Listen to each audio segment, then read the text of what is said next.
One final way that we can leverage reports to help organize the information stored in the database is in the preparation of standardized business correspondence or form letters.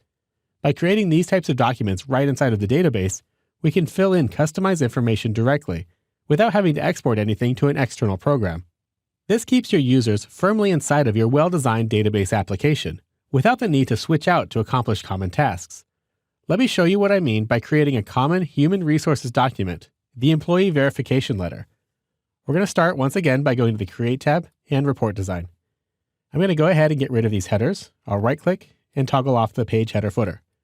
Now we can set the size. I'll click in the Detail section, jump over to the Property sheet, and find the Height property. And I'll set that to 10.5. Next, we'll set the width. That's a property of the report itself. I'll change that here, and we'll go down to the width property and change that to 8. Now let's add a company logo. I'll come up here to the Controls group, and I'll press the More button here, and we'll grab an image control, which is this one. I'll go ahead and drag out a box, and we'll go into our exercise files, the desktop, exercise files, chapter 8, and we'll choose the Kinetico logo. That'll drop that into the report. Now we can go ahead and add a text box for the date. I'll add a text box here, and I'll click down here.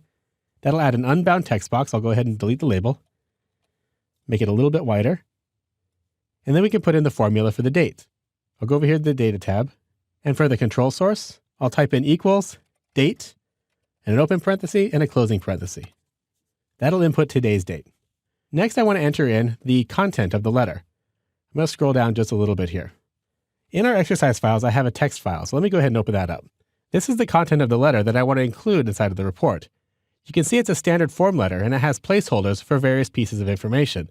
So for instance, this letter is to confirm that, and then we put in the employee's first name and last name here. Let's go ahead and copy all of this to our clipboard. And then we'll switch back to Access. I'm going to enter in a new text box. I'll go up here to the Controls group, and I'll select it.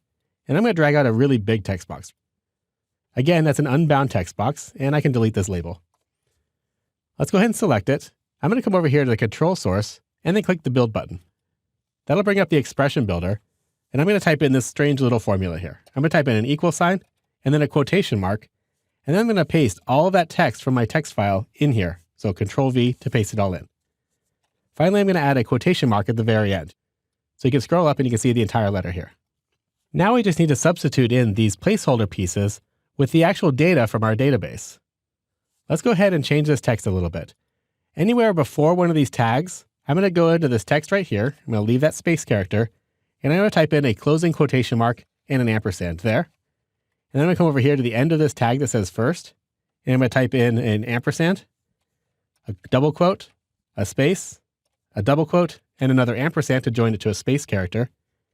And then after the last name field, I'll type in ampersand and another double quotation mark to start the next text string here. We'll do the same thing here for status. So after the space, after current, I'll type in a quotation mark and an ampersand. And then after status, I'll type in an ampersand and then a quotation mark. Let's go down here to this department tag. And again, after the space, after hour, I'll type in a quote and an ampersand. And after department, I'll type in an ampersand and a quote. Finally, we'll come down here to hire date. So the space after since there, I'll type in a quotation mark and an ampersand. And then after hire date, in the square bracket there, I'll type in an ampersand and then a quotation mark.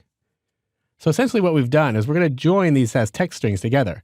So the first text string is all of this here. It starts with Dear Madam, and it ends with the space after that. So we're going to join this bit of text here to the contents of the first name field. We'll join that to a space. Then we'll join that to the contents of the last name field. We'll join all of that to this bit of text here, starting with this space character and going all the way up to status and so on. Let's go ahead and say OK.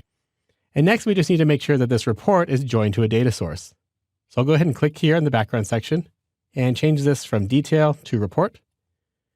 On the data tab, we'll set our record source. And I'm actually going to set it to that I-9 query that we established earlier that gathers all of our employees' records.